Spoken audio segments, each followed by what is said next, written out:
Hello, welcome back to Roleplay Game Lounge's YouTube channel. Third there, we're doing comical reactions. I'm with... I don't want to introduce him.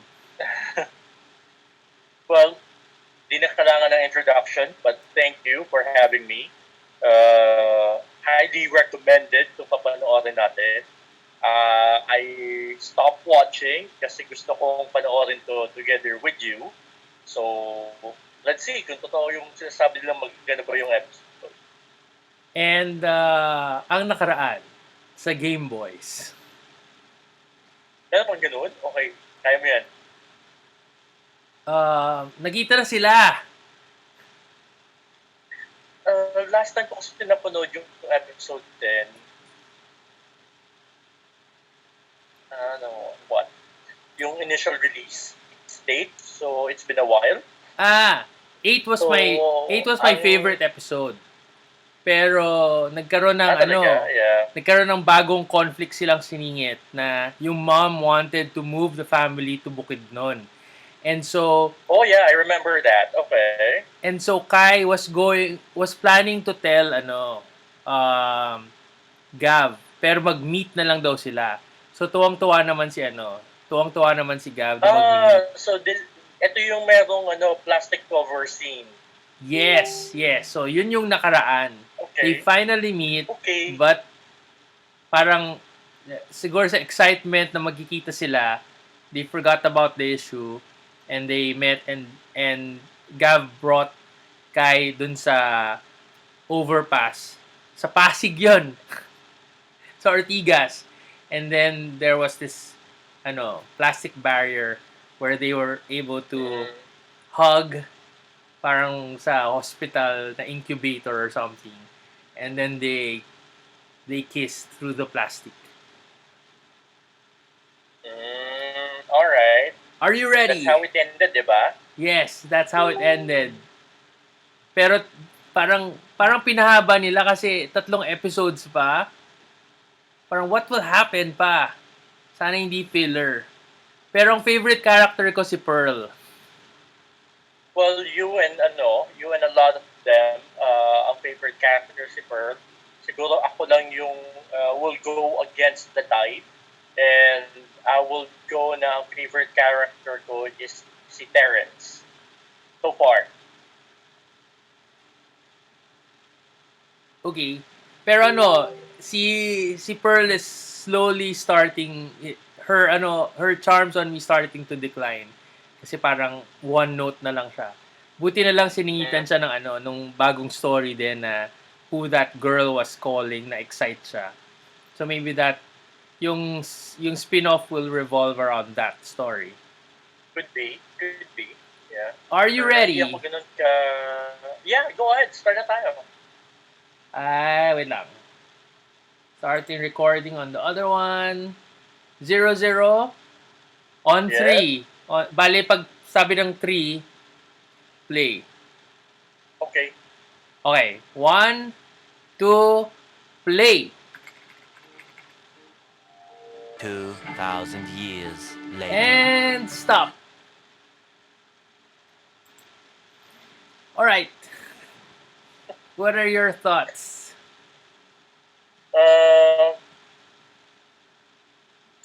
I don't see and feel the connection between between Kylo and Wesley. I mean, marami akong kababata na when I see them after a long time, ewan ko, iba yung feeling eh. And as someone na maraming gano'n, na ang daming kababata na hindi nakikita, I don't see the connection between them. I don't know Siguro dahil first time ko pala makita si Wesley, but I don't feel it na magkaibigan talaga sila. Tapos, Pearl is coming off as very sad this episode. I don't know why. Pero parang desperate or calling out for attention yung pagsingit ng mga snapshots nung kay Pearl. Yung nakita mo yung IG niya na or whatever yung posting niya ng story na ang dami different clothes and everything. siguro dahil nagpapaka-vlogger siya or something, pero it's coming off as really lonely, very sad. Yun yung dating sa akin. Now, as far as, Gab or Coco is concerned, ang laki ng improvement ng acting skills niya from episode 1 to episode 11. Ang laki ng improvement, grabe. Tapos ayun, yung setup sa dulo, it's very nice. It makes you look forward to episode 12 kasi alam mo magkakaroon ng malaking issue. But ayun nga, overall, I would say 3 out of 5. So, A very, very generous 3 out of 5. sige. So, yun lang ata yung agree natin. So, yung between Wes and Guy, okay lang. Matagal na rin naman silang hindi nagkikita or nag-uusap. So, maybe hindi ganon. And we don't know how kids are these days. 'Di ba ilan taon na ba sila sa series na to? 19? Si Kai, siguro? I have no idea. So, I don't know how they were as kids, yung mga ganong age. Hindi sila, when we grew up, how close we were and with our neighbors and our friends. Yeah, pero bukid noon and mga batang probinsya. But anyway, siguro nga, baka first pa lang kasi niya sa episode, so hindi pa ganun kaganda yung bonding nila. But let's see what will happen in the next few episodes left. Tapos si Pearl naman, I didn't feel na she was sad, pero yung a lot of people ngayon, they do these things just to get through the time, 'di ba? Magbababad sila sa series, sa internet, sa YouTube, or they try to make content para mapanood. And parang I gets ko naman. she's even excited about yung ayaw niyang mausog, 'di ba? So she's excited for something. I don't think that will make her sad. And ano pa yung sinabi mo isa? Siguro malilag yung basa ko, yeah. Ano pa yung isa mo sinabi? Si Gab. Sa dulo. Si Gab nag-improve. Yeah, si Gab. Yeah, yes. I don't know about improve. Parang okay naman siya from the start. Consistent naman siya na annoying and magaling umarte. I mean, yung pag-iyak niya sa isang episode, was it 7 or 6 or I forgot. Tapos nung na-offend siya dun sa niya sa lola, ganon. So, he was pretty good and consistent for me. I like him better than Kai, acting wise. Yeah. Okay. Yeah. And then makes you look forward to episode 12. Yes, because of the setup sa dulo, yes. Na parang I'm looking forward na matapos na to. Kasi parang parang nagsingit sila ng story. Parang it could have been developed better siguro sa another series of 8 episodes. Parang kung tinay up na nila, parang kasing, oh my God, kasi we know, kasi advanced na, no? Late na tayo. Yeah. So, alam na natin na it's ending at 13. Parang, na ata? Season 1 is ending on 13. And then they have season 2 coming up. Yeah, I don't know kung magandang ending yung sa 13. Kasi yung 9 and 10 were okay na eh. Well, yeah, the 10 was okay. They could have left and ended it on 10. But I I understand kasi na because there's clamor for more. So, siningit nila yung additional 3 episodes. But we'll see. On how they do justice on the 2 episodes left. When did this do you know when it shot up? Kung anong episode siya parang sumikat na sumikat? Actually, episode 1 pa lang, or even before it showed, it was started streaming, ang laki na ng buzz about Gameboys. May buzz na talaga about it. Pero, it didn't really trended Twitter-wise until episode 3.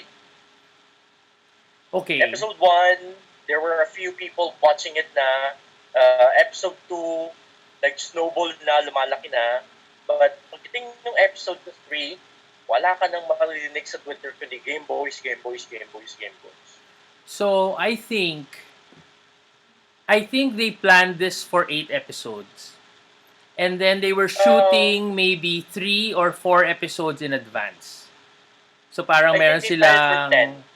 Kasi, if you see episode 8, hindi naman siya natatapos sa 8 di ba? There's really a closure and ending sa 10. And based from information na nakatating sa akin, although hindi pa naman siya verified, the ending was supposed to be really sad. I'm sure, dahil late naman na tayo, nabasa na ito na ibang mga tao, the supposed ending was for Gav, who had to have COVID and die of COVID. What? Yes, instead of the dad.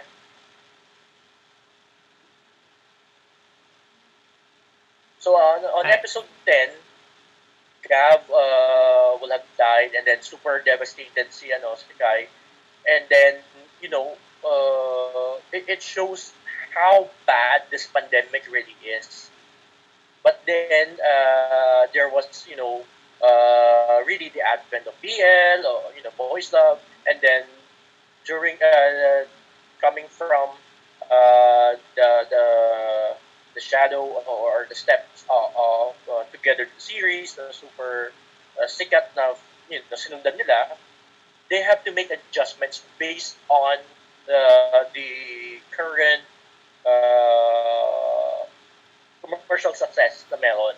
And I think they made the right choice.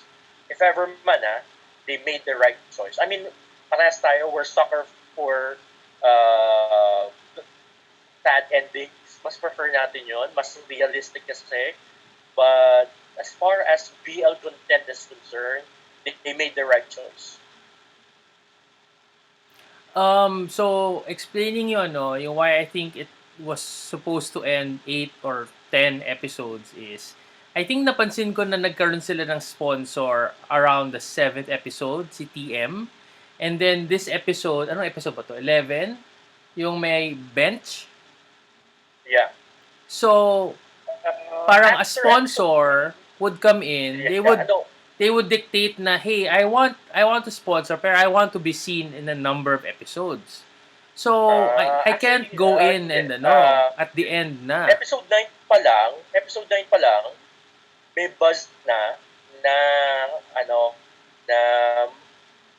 kukunin silang sponsor kukunin silang talent ng bench or mag-sponsor si bench dun sa series. Episode 9, may buzz na. Then episode 10, it was confirmed na bench will be getting Kai and Gav or Kokoy and I forgot the name of Kai, sorry. So yun. Elijah. Elijah. Your favorite. Wala pang wala pang announcement no na magkakaroon ng 11, 12, and 13. Nagsabi na si Bench na kukunin nila yung dalawa. So siguro that's a possibility, no? But that's already a done deal talaga na dapat 10 lang talaga. Kasi there was a reading before na talagang 10 talaga. Yung arc. Yeah, 13, so 10 lang. nakaka-disappoint lang na if they sacrificed yung story Quality. just to extend it for sponsorship. Yeah, Parang if it pero had if they been do it tied justice naman, tighter, so ayun. So, katulad kanina, very glaring inconsistency issue. If you're focusing on this, you wouldn't let that, yung pagkain ng pansit. mabilis na ubos yung pansit. Oo, parang one scene, tapos lumipat kikay, tapos pag kalahati na. And, hindi. No. Hindi mo siya nagustuhan yung continuity. Pero possible naman kasi na, pagbalik sa kanya, tumubo siya na malaki or something. Hindi nagsasalita sila eh. Mabagal nga siyang kumain eh. Kasi, kailangan yung dialogue. Anyway. You never know. I mean, sabi nga, habang nagsasalita si Kai, kumakain siya na marami. Ayun. It just feels more like it's a filler. very, very minor detail lang. For Pero para for sa'yo, it's a big deal. Para sa'yo, it's a very big deal. For a small series, tas meron ka ng at least one sponsor, parang pagagandahin mo na ng gusto, di ba? You started off strong. Tapos ngayon na nagka-sponsor ka, kasi kailangan mo extend. Medyo konting sablay ng konti. I mean, I'm just That's just technical stuff. Kasi, if pagandahin nila ng konti, or pagandahin nila ng todo, dahil now na may sponsor na, that should be story-wise and acting-wise. Kasi, they sell this one off, hindi dahil sa technicality or technical stuff. Kasi nga, it's really done lang via, I think, Zoom lang talaga or webcam lang ng bawat isang artist sa bahay talaga nila. So, I think may nag-comment nga na na wala silang scene partner.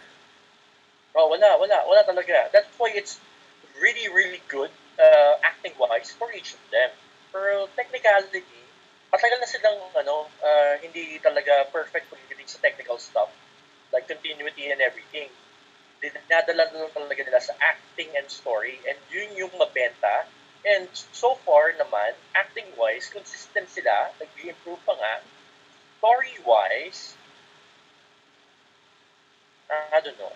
Yun lang, siguro. I mean, so, dahil this episode, I don't know. sa kaka-extend nila, napapansin tuloy na na yung ibang mga shortcomings kasi hindi na ganun kapulido. There's a possibility, or, you're just nitpicking kasi wala ka na iba ma-comment. Possible yun. Kasi nakikita na. Na hindi na ako makakoncentrate dahil hindi na ganun kaganda yung story. It's just filler. Well, again, we will never know until we see the next 2 episodes. I mean, for this one looks like an epilogue eh. Diba? Natapos na sila sa episode 10.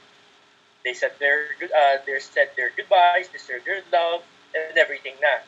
And then there comes this 1 episode or 2 episodes or 3 episodes, like an epilogue, na ano nangyari after nila mag-goodbye.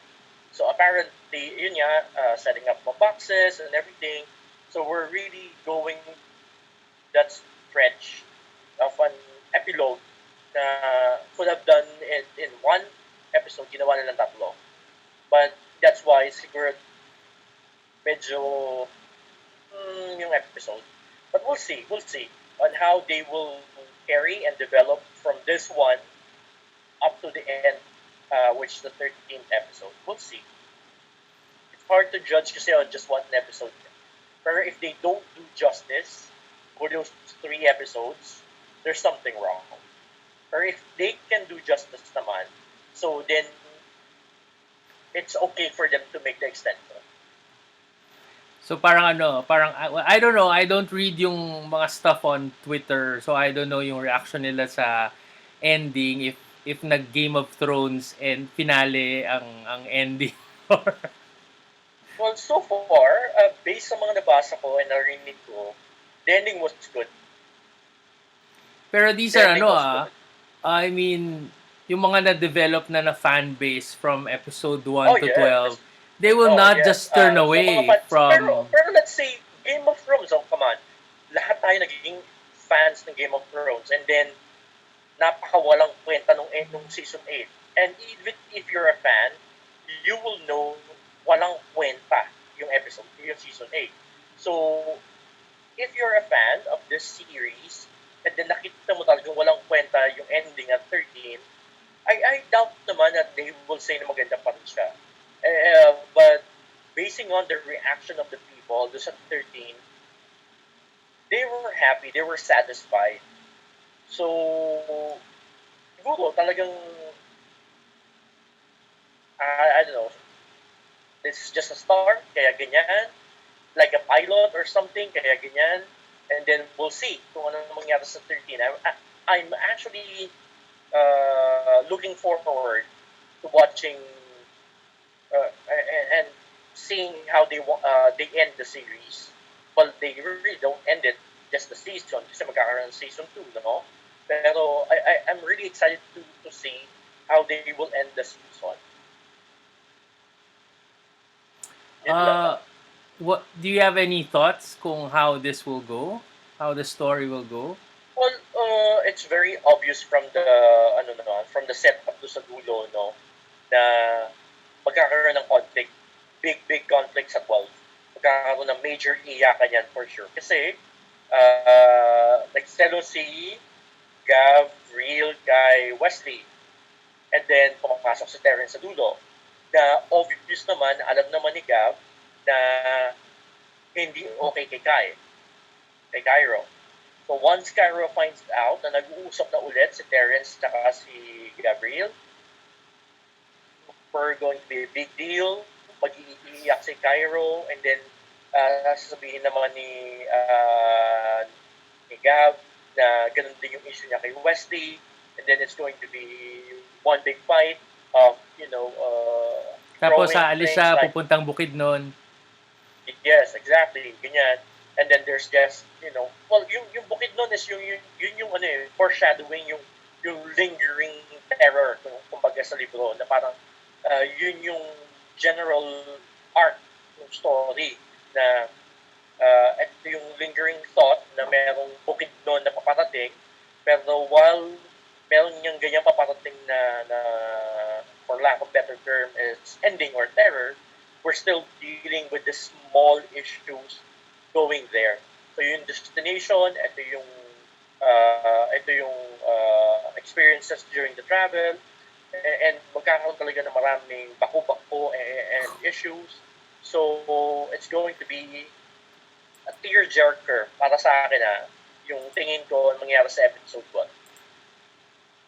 Away yan, for sure. Pero, let's see kung paano na i-deliver. Baka naman kasi ang ganda nga ng story, or ang galing ng acting, but the story-wise, hindi na ganun kaganda yung writing. But we'll see. Kung ano mangyari sa 12. Okay. I remember kasi yung first 2-3 episodes, parang hinanap ko pa, anong pangalan ng writer na to? Good job. Ganun. Tapos parang, hindi ko na nauulit yon. I'm just parang, let it end na. Well, thank you. Kasi nga, you have this, or thank you din, sige. So hopefully, ma-dispel in the future yung, kasi nagkaroon ka na ng thought nagkaroon ka na ng perception na, extended episode na lang yan dahil sa sponsor. So nagkaroon ka na ng ganung bias, kaya nabawasan na rin yung nabawasan na rin yung let's say, paghanga mo sa writer. Kasi nga, in-extend na lang. So because of that bias, nabawasan. That's a possibility, di ba? So let's see. Let's keep our minds open. Maybe, hindi talaga nila extend, and then we'll go from there. Sige, I will reserve judgment. Ako nga din I will reserve judgment until episode 13, marami akong, sabi nga nila, if you don't have anything good to say, don't say it. So, yung mga bad things na gusto kong sabihin, I'll reserve it sa 13 kapag hindi naayos. But for now, I'll give my judgment and stick to my comments na, 3 out of 5 for this episode. Very, very generous. 3 out of 5. 3 out of 5. Ang generous ko na dun. I mean, kung hindi ako generous, I will give it mga 1.7, 2.2, 2.5 at the most. Pero dahil generous ako tonight, 3 out of 5. Okay. Characters. Sige. I won't rate. Alright. Well, thank you for having me, Jay. I appreciate Thank you. it. Thank you so much for the time. You're resting na. Hopefully, Naabala kita. magkasama tayo ulit sa 12 and 13. So, I look forward to that. Kailan yon? Sige, let's talk offline. Sige. Thank you again, and Alright. everyone, Thank thanks you. for watching. Give us a like, share, comment down below, and subscribe. And hit the notification bell, and we'll see you in our next review of the next episode for Gameboys, the series Gameboys. in YouTube with sponsors, TM and Bench. Sponsoran nyo rin kami. Bench. During the recording of this review, yung sando ni Tita Pogi, nahuhulog na, nagpapakita na yung Yes. Kailangan na ng That's bagong number 1. bench na sando. Well, thanks and bye-bye. See you next video. Bye.